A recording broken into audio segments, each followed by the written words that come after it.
So yeah, thanks very much, Sean, and thanks to Majlat for the invitation to the webinar on climate justice in times of COVID-19. And we're going to focus on what's going on in terms of EU policy and dynamics that are relevant for the Southern Neighbourhood, as well as some time on the broader international context and climate negotiations. So just a couple of words of introduction. I work for Climate Action Network Europe, which is a network of climate and energy NGOs from all across Europe. I think we're roughly over 140 NGOs now, but we're also part of Climate Action Network International. So we're an international network, and we work together, we coordinate across regions and countries to push for more climate action, particularly focusing on the Paris Agreement and the UNFCCC, the United Nations Framework Convention on Climate Change. And when it comes to the Southern Neighbourhood, we have the Climate Action Network Arab World regional network, some of whom may be on the call.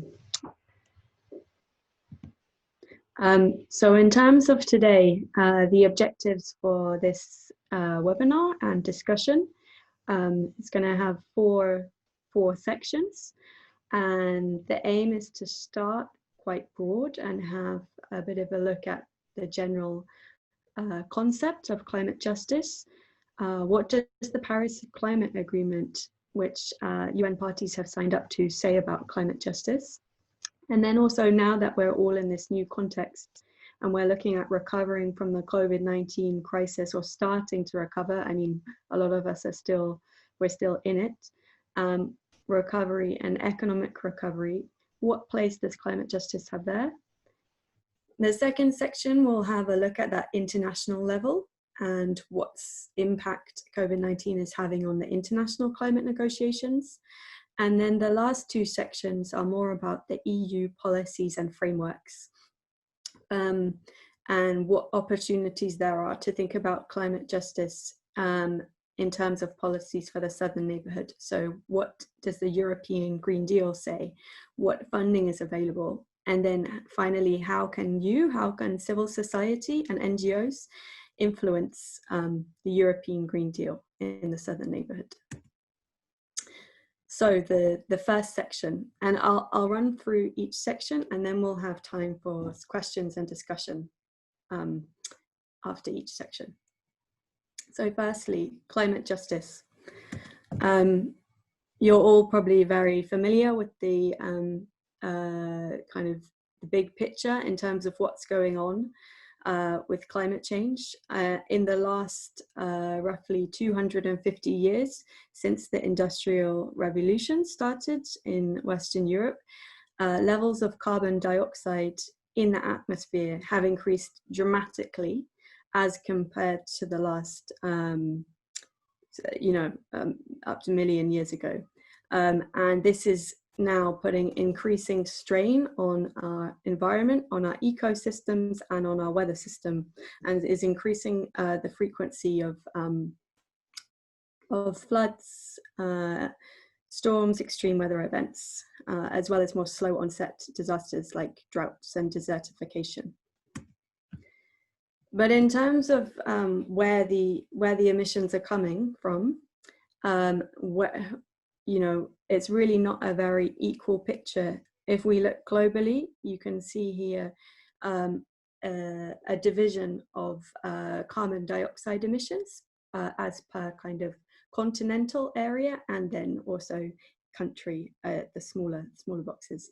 So as you can see, the USA and the EU are responsible for really a very large bulk of CO2 emissions historically. This figure depicts both current and takes into account historical emissions. China now getting quite a large share, and proportionally this is increasing day by day. But Asia, as compared to Asia, as compared to USA and EU has a much lower proportion, and the shares get much smaller and smaller when we come to look at Africa, the South American region, and Australasia. And then in terms of the southern neighborhood, we have some rough estimates, but globally, it's under 1.7% of CO2 emissions. However, because of increased urbanization in the region, increased demographic growth, migration, population increase, its CO2 emissions are set to increase quite significantly over the next decade and beyond. So we saw on the last slide who's responsible for emissions. Then when it comes to the impacts of those emissions, climate change and extreme weather events, the impacts fall pretty unevenly. Certain regions of the world are much more vulnerable to climate change. And then in those regions, it's often the poorest people who are hit first and hit hardest. So I have various examples up on the slide, but from around the world. I mean, there's that Cyclone Kenneth, which hit Mozambique last year, which was the strongest cyclone on record to hit the African continent and really cause some devastation. But when it comes to the southern neighborhood, I mean, you're all more familiar with this than me, but the region is experiencing on average less and less rainfall over the years, and increasing temperatures, which making it particularly susceptible to drought and water shortages, particularly for vulnerable communities. Is going to be increasingly hitting the region over coming years. So what do we have to deal with this issue? We have the Paris Agreement, which was signed by all parties to the UN back in 2015, which sets out what countries, what national governments should do to try to deal with this issue, to try and limit to try and slow down carbon dioxide emissions, and also to try and deal with climate change impacts. So under the Paris Agreement, parties have to develop national climate plans and national adaptation plans, and they have to revise these every 5 years. And every time they revise them, they should be more ambitious, and they should be an improvement on the previous version. We also have support. So the Paris Agreement not only sets out that countries have to deliver climate plans, but the richer countries should also support the poorer countries to deliver those plans. So under the Paris Agreement, there's a commitment that rich countries should provide $100 billion in climate finance annually from 2020 to support developing countries to deal with climate change. And moreover, in the Paris Agreement, which sets out these joint commitments, we have a number of elements which parties to the agreement should be taking into account when they draw up their national climate plans, when they deliver climate finance. So the Paris Agreement makes reference to the equity principle. So it does recognize that countries are at different stages and have different capabilities and have different responsibilities when it comes to climate change. They have common but differentiated responsibilities to deliver. So the countries that have emitted more carbon dioxide in the past should be the ones who are acting first and fastest to reduce their emissions and delivering support to poorer countries to do the same. The Paris Agreement also commits to support a just transition of the workforce, decent work and quality jobs. So countries, when they draw up their climate plans, they should be thinking about which industries, the fossil fuel industry being a prime example, need to have a managed kind of transition into a cleaner and more sustainable development pathway. The Paris Agreement also makes reference to human rights and the right to health, that parties should seek to support and strengthen gender equality. And it also makes reference to marginalized communities and indigenous peoples, and that parties should seek to involve and support them in climate change efforts. We're now, that's what the Paris Agreement sets out. We're now all in this new COVID-19 context. And so suddenly we've got a new challenge to deal with.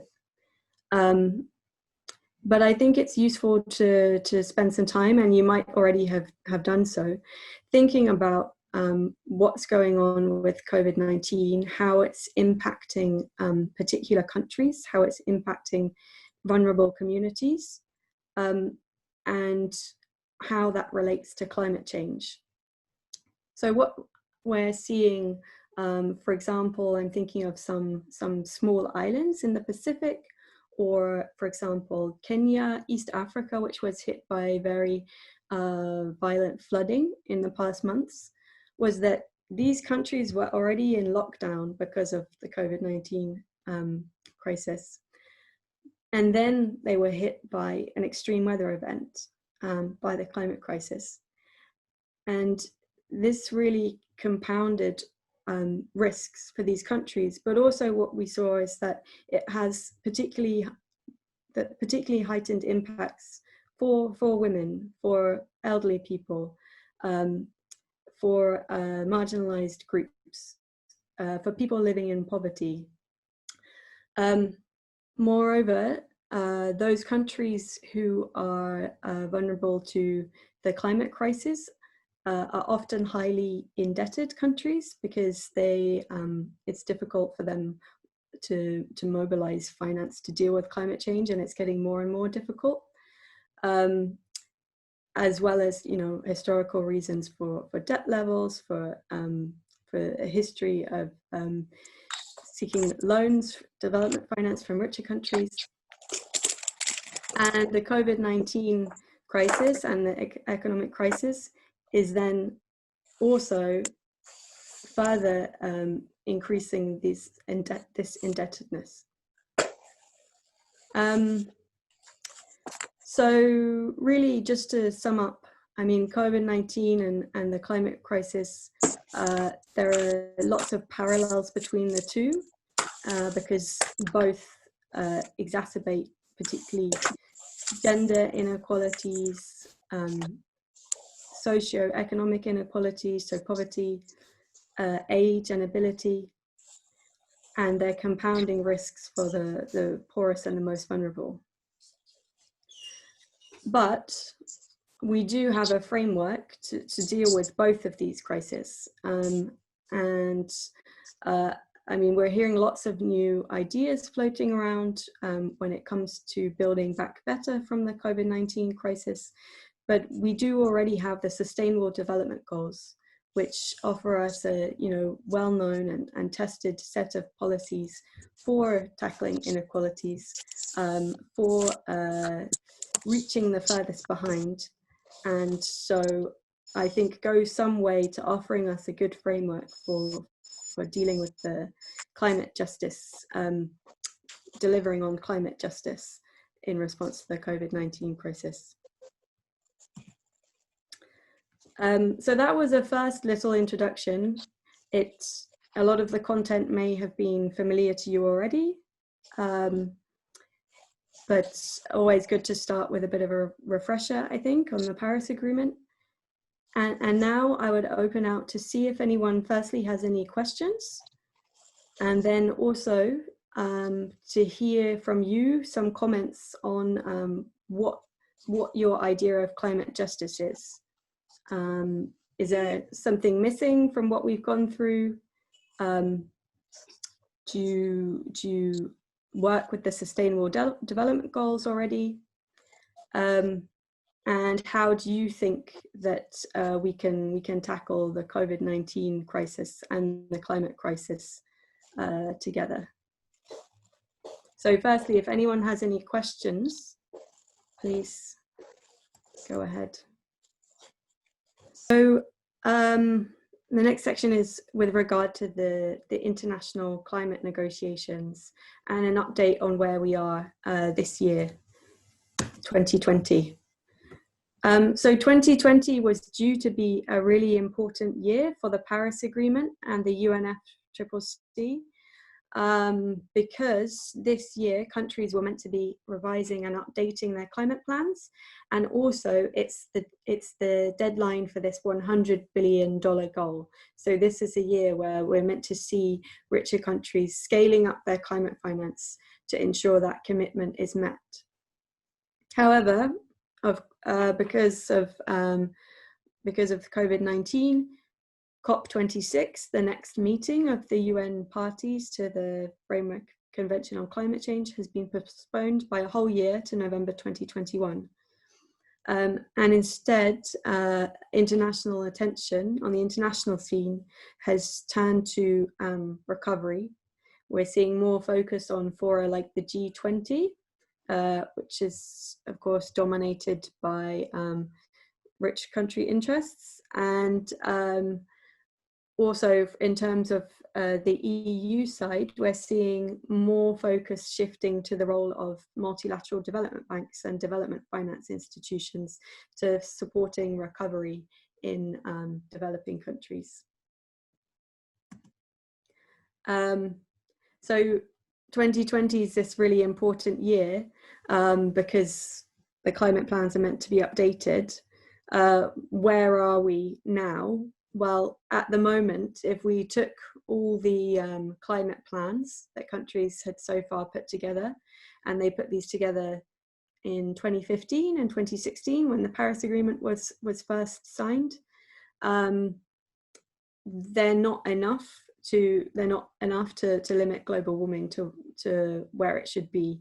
The Paris Agreement calls for it to parties to limit global warming to 1.5 degrees Celsius. However, in terms of what countries have so far committed to, we'd be taken to global warming of over 3 degrees Celsius, which is, or even more, which is an incredibly dangerous scenario.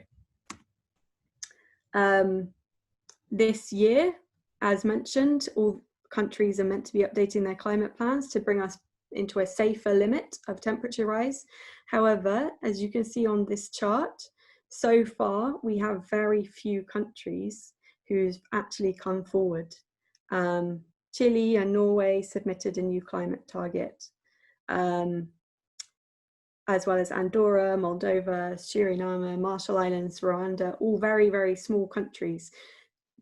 Very ambitious, but very, very small in terms of the global share of emissions. And then a number of countries have even come out with a new climate plan, but it's not strengthened, it's not an improvement. So that includes Japan, Russia, Australia, Indonesia, New Zealand, Singapore, and of course the USA, who is withdrawing from the Paris Agreement. So 2020 was meant to be this really big year, but as you can see, so far there are only very small number of countries and quite small countries who've moved forward with their climate ambition, with their climate plan. At Climate Action Network Europe, we're doing a lot of work to try and push on the EU to lead globally. Currently, it's committed to reduce its emissions by 40% by 2030. We want the EU to update its climate plan to at least 65 emissions reductions by 2030. And this is because this would bring it more in line with what science is telling us it needs to do. Also that idea of equity and historical responsibility, because the EU is historically responsible for so much carbon dioxide emissions. It should be leading and moving first and faster to reduce emissions. And as well as the climate emissions, of course, it should also be providing its fair share of the 100 billion. This is just a bit of an overview of where we are with the international climate negotiations, a timeline. It was meant to be a really big year, but instead a lot of the events, the calendar's looking a bit empty now in terms of international climate change moments. The COP's been shifted into 2021, which is past the deadline for new climate plans. So it could be that we, instead of this year, countries raising their ambition, we see them moving next year. But in any case, quite a bit of momentum has been lost. Instead, a lot of attention is focused on recovery packages, and the EU recovery package negotiations are ongoing, more of which we'll talk about in the next section. So there's this big focus on recovery packages. What opportunities are there and what risks are there to support climate justice, to support climate action and climate finance in these recovery packages? As mentioned, we've got less focus internationally on climate change because COP26 has been postponed. Also, potentially because of the economic crisis, we might see rich countries making cuts to their climate finance and to their official development assistance. There's also a big risk that when drawing up recovery packages, countries choose to channel the money into fossil fuels and high carbon activities, making the argument that we just need to recover as quickly as possible from this economic crisis, and not recognizing that the climate crisis is still there and something that we need to deal with urgently. However, there are potentially some opportunities with all the focus on these recovery packages. Can some countries and governments choose to have a really positive focus on building back better from the crisis, on tackling inequalities, focusing on the just transition and climate justice? Could they put climate finance in these plans? Can they ensure that they support reduction of poverty, gender equality? Maybe they'll also take the opportunity to take a harder look at climate action and at building resilience. The COVID crisis has exposed lots of vulnerabilities in all of our countries and communities. Can governments channel finance into tackling these vulnerabilities and strengthening resilience, not just to COVID and to health crisis, but also to the climate crisis? Can they focus on adaptation and protecting and restoring nature? So again, here I would break out, see if there are any questions on this, just on this small update on what's going on at international level, and also find out from you what the discussions are about recovery. Is there a focus on energy and climate in the national discussions on economic recovery? What about the national climate plans under the Paris Agreement? Were your governments looking at updating their plans for this 2020 deadline? Have you had a look at the plan? I mean, I know Morocco, for example, is very ambitious on climate and was quite vocal at the last COP meeting, the last UNFCCC meeting. Was Morocco looking? I don't know if there's anyone on the call from Morocco. What's the discussion about climate like in that context?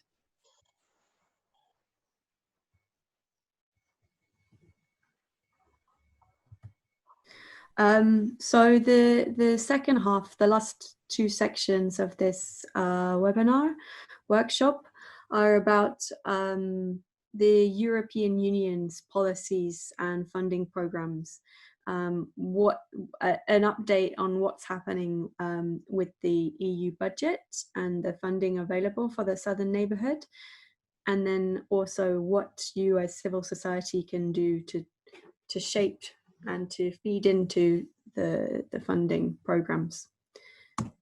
So in terms of the EU's recovery package, in May, the European Commission released a proposal for how the EU was going to reinforce and top up its budget to deal with the economic crisis. So what it proposed to do was it was already working on the next EU budget, which works in 7-year cycles. And the next budget was due to start from 2021 and was going to be around 1.1 trillion euros for those 7 years. What it proposes to do is to reinforce that budget by adding a whole load of funding of roughly 750 billion on top of that 1.1 trillion EU budget. That 750 billion euros is coming from the European Commission borrowing on financial markets, and it's being used to reinforce existing EU budget programs, to top up some programs, and to create some new ones. When the Commission released this proposal in May, there was not so much detail on climate and environment, but at least in the narrative, in the communication, it maintains its focus on the European Green Deal and talks about climate action, as well as digitalization being another key priority.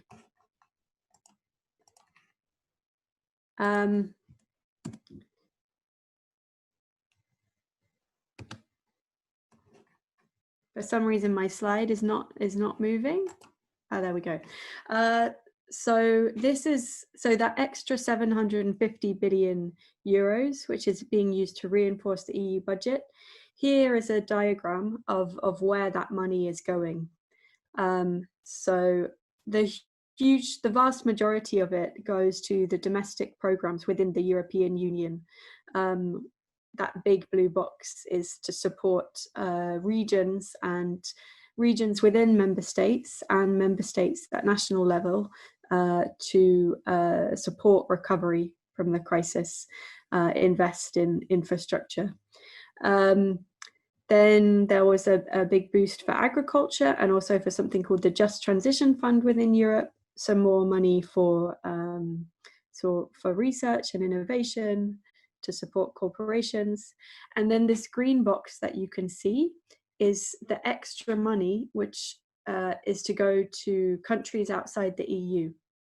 And 5.5 billion of that is to go to humanitarian aid, but there's 10 billion there to go to the new Neighbourhood Development and International Cooperation Instrument on top of the existing funds, which were already forecast to go there. So a bit more detail on this Neighbourhood Development and International Cooperation Instrument.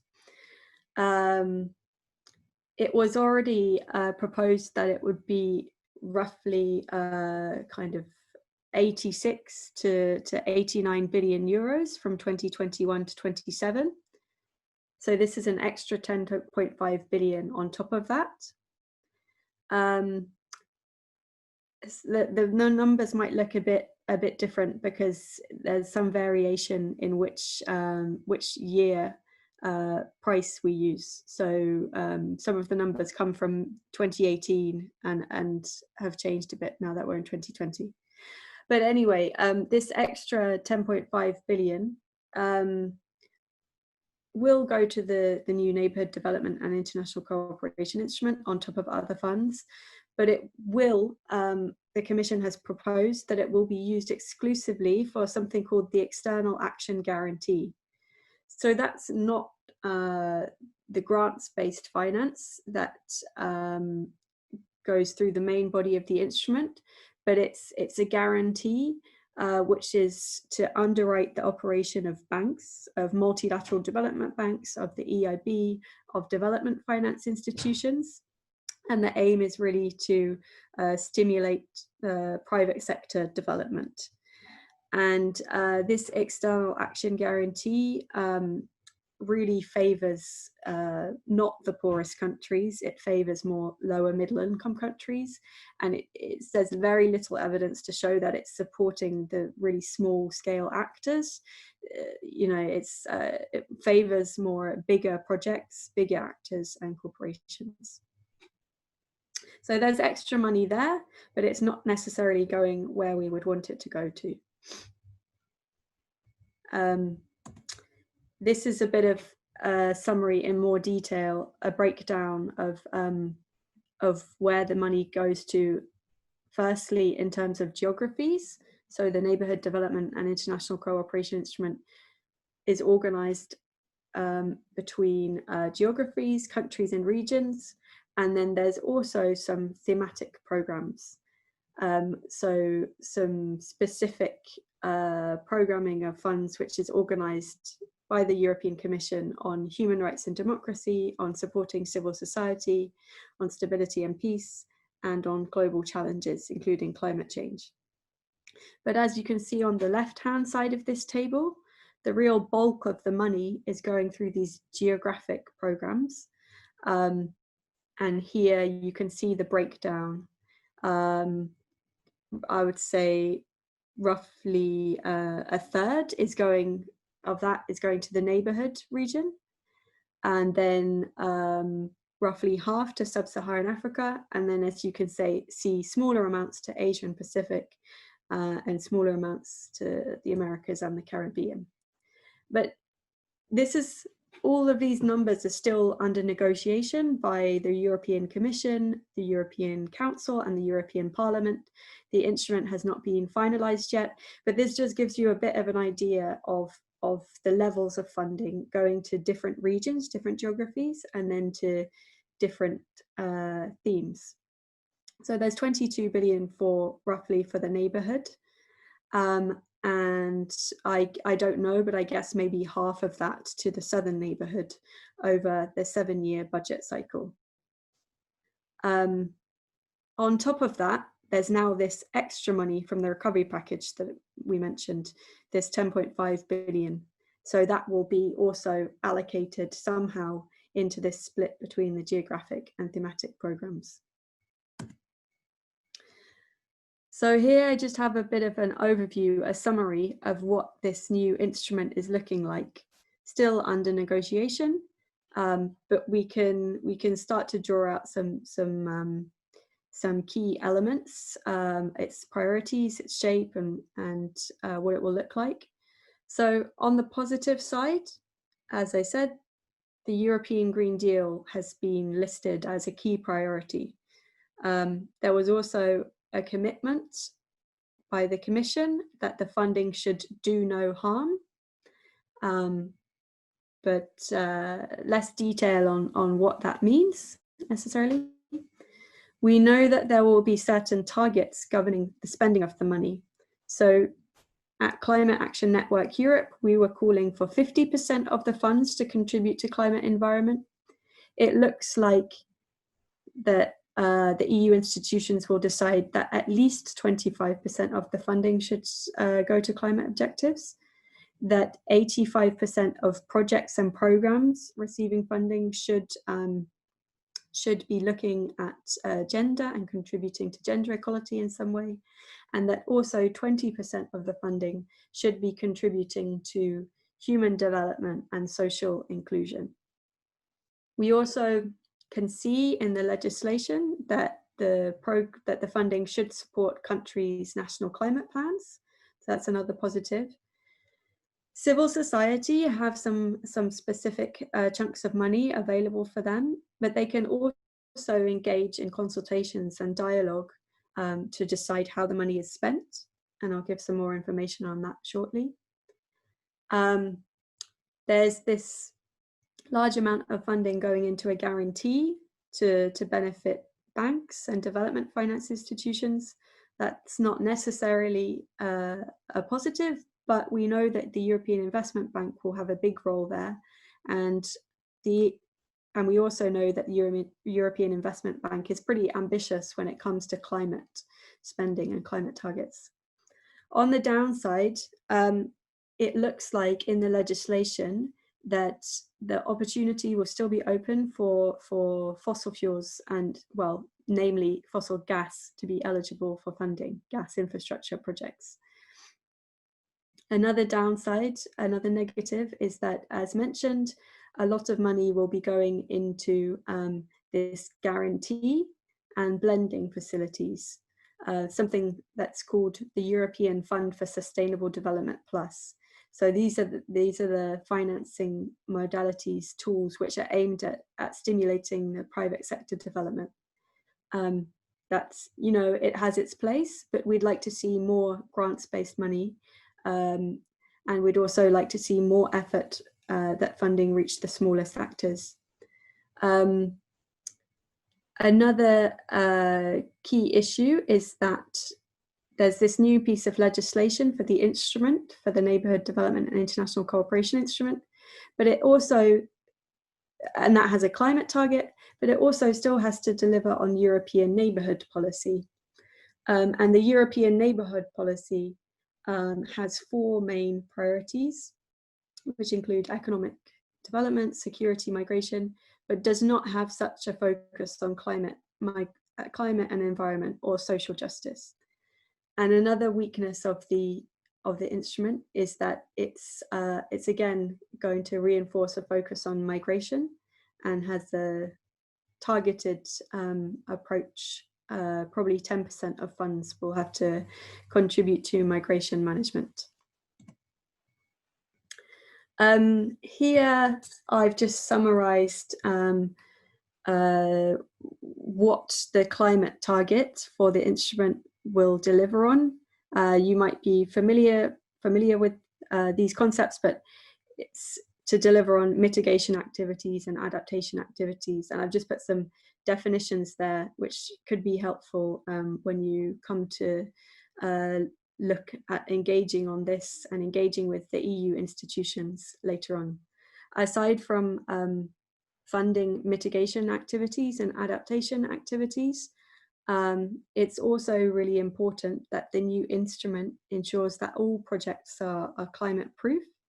So, and indeed socially proof as well.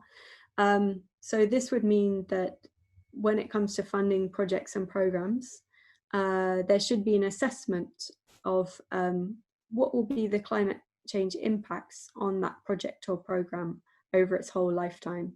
So if it's a new piece of infrastructure, like or a new electric transport system, has there been an assessment as to whether the changes in extreme weather or in increased heat will impact that that transport system? Is it going to cope with increased heat or increased flooding?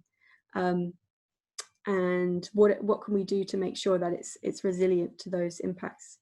At the same time, climate proofing also means assessing the impact of the project on climate change and indeed on people as well. So there's the same idea when we're building that new electric transport system. Have we assessed what all the climate and environmental impacts might be, and have we looked at whether they're appropriately and properly contributing to limiting carbon dioxide emissions or other negative environmental impacts?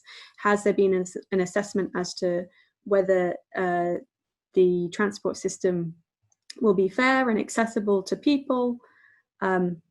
So when we talk about climate change targets, it's really important to have the target for mitigation and adaptation activities, but it's also really important that all projects and programs across the whole instrument are climate proof. I had some more time for questions and discussion here. So the first question would be, since we know that at least 25% of this new Neighbourhood Development and International Cooperation Instrument should be going to climate projects or programs,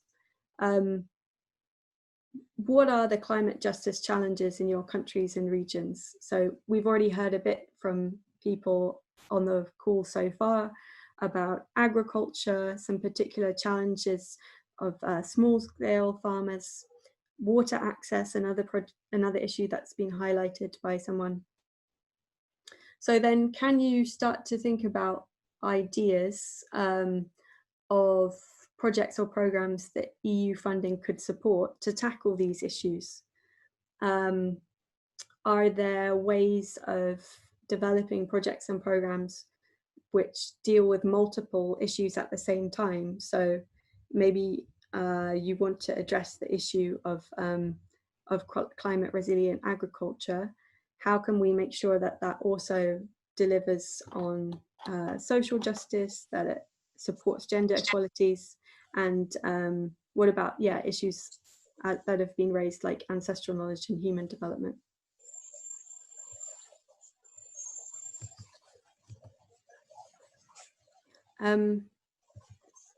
So if there are questions or if people have ideas now, we can pause and take them. If not, then I'm happy to run on to the next section and we could have a bigger discussion at the end. I understand that Majalat has been engaging, has been looking at the Neighbourhood Development and International Cooperation Instrument and how it's being negotiated in Brussels, that you have some recommendations around it on climate and environment and support for civil society. And you have discussions with the groups at the Commission. We also continue to do advocacy and lobby there in Brussels to decide the overall legislation. But in terms of the next steps and what can civil society do now, once the legislation is decided, how can they further inform the EU decisions with governments in the partner countries about where the funding goes? There are actually plenty of opportunities to engage. So I just start off by highlighting some potential areas of work that civil society can look at in the Southern Neighbourhood in relation to the EU policies and funding.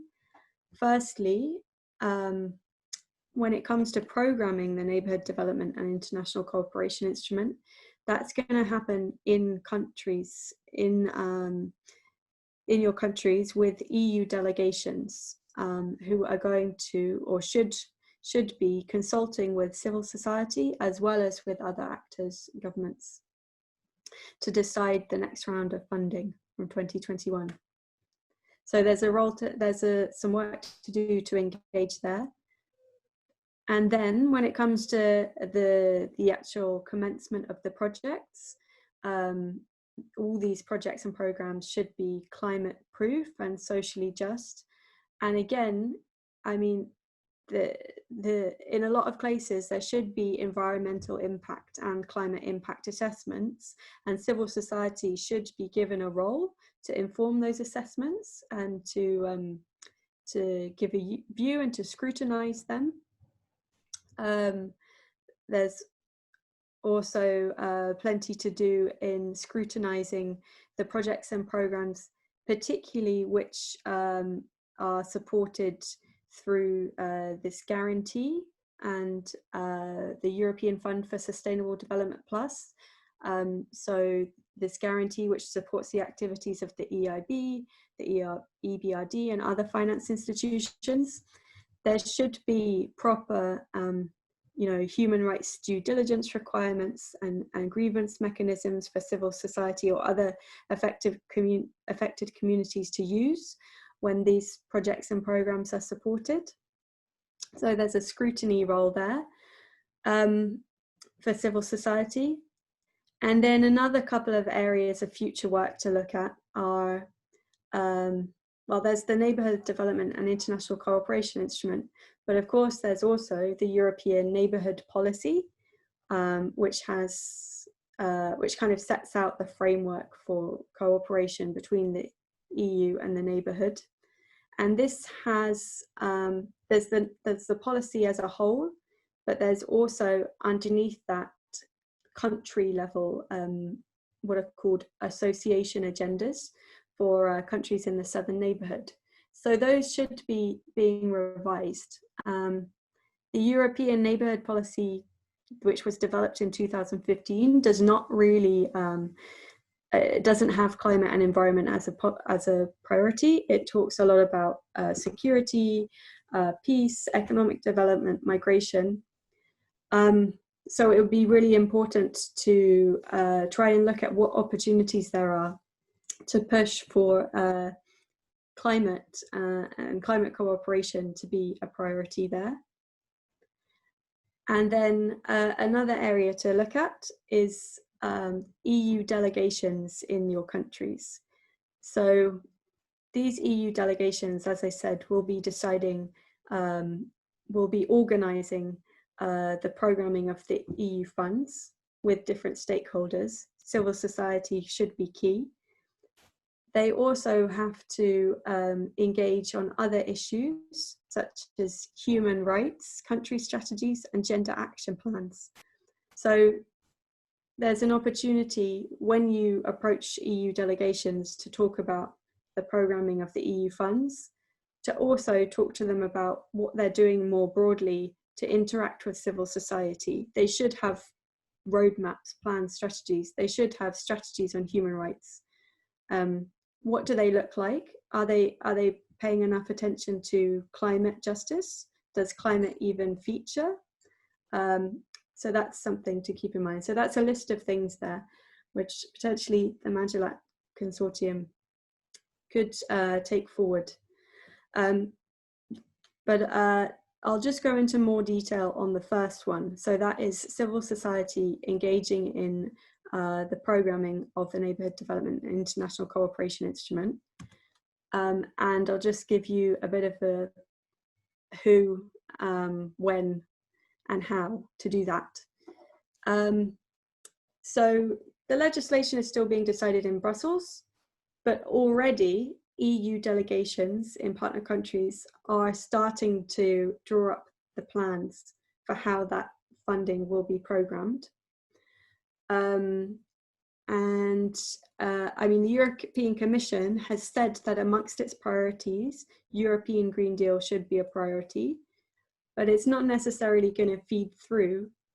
EU delegations, they'll be talking to your governments, they'll be talking to other private sector actors, multilateral agencies. They need to hear from you, from civil society, about what's important, about why climate justice is important, so that climate and social justice issues feed through into the plans for how the money's going to be spent. And a key opportunity is that the EU delegations should be organising consultations with civil society pretty much in the next coming months. So really, I mean, some might have already started to be organised, but they should be happening July, August, September. So the way that you can engage is you can contact the EU delegation in your country and ask them for the dates of that consultation. And if they haven't got the consultation organised, then they should do. So you can ask the head of cooperation at the delegation to organise it. It's a good idea then to work together with other civil society in your country, so that you can, and then to coordinate your arguments, so that you can, have a joint message. And then you should attend, when the consultations happen, you should attend with some clear messages on what you want, on how EU funding can and should support your climate justice priorities. Show that you've got an understanding of the national context and plans. Someone from Morocco was mentioning these country strategies, so that it would be good to link your arguments to those. And take the message that climate justice should be a priority, but also that all projects and programs should be climate proof. So they should be adaptation proof and they should do no harm. And the proper tools should be used, such as environmental impact assessments, to make sure they do no harm. Yeah, so here just a few more suggestions of how you should approach the EU delegations, and think about what value civil society can add to the process. There should be specific envelopes, specific chunks of funding for civil society to access, and dedicated programs on human rights and democracy as well.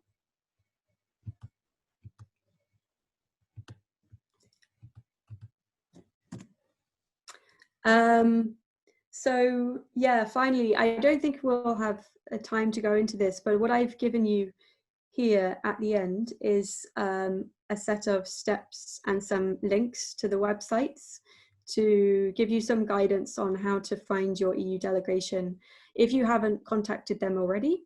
So there are some websites there. There's a guide from another NGO on EU delegations and how they work, and how to approach them.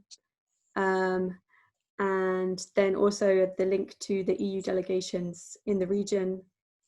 And then I would suggest that you work together with other civil society to go to the consultation, to approach the EU delegations with your demands, with arguments. And I mean, there's already been many examples today, very rich discussion.